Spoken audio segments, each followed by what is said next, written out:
Tonight we're hearing from a man who was there during the attacks and had to deliver the news to millions of viewers.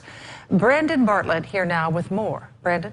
Well, Shelley, it's hard enough to live through something as horrible as 9/11, but imagine living through it while trying to remain calm and keeping millions of people up to date on what is happening. That was Bill Ritter's job that day.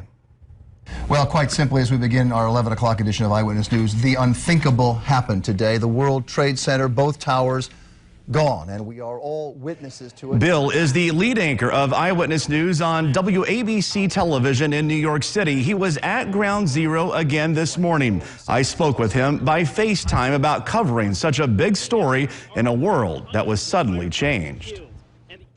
You know, until 9/11, 2001, people would say, you know, what's the hardest story you ever covered and everything else, the biggest, and it was always kind of tough. You know, I covered O.J. Simpson for 14 months and for Good Morning America, and all sorts of big stories. But after that, nothing could compare to what we did on 9/11. I think that being here, living in this city in New York, and knowing that, you know, we all sort of knew someone who he was related to somebody, or knew that person, or knew someone who knew that person. We were all connected to the people inside those buildings, and it was very difficult.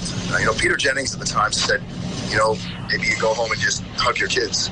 And I think I really wanted to do that, and I didn't see him for a couple days because our schedules were a little mixed up. I went right back to work after sunrise. And, you know, it's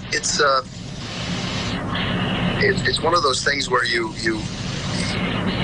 cannot break down, but you also want to reflect the feelings of the audience, which was anger and hurt and confusion and fear at what had been created at the World Trade Center, and how our lives would not be the same going forward, and how the world would change. And as we know, it really did.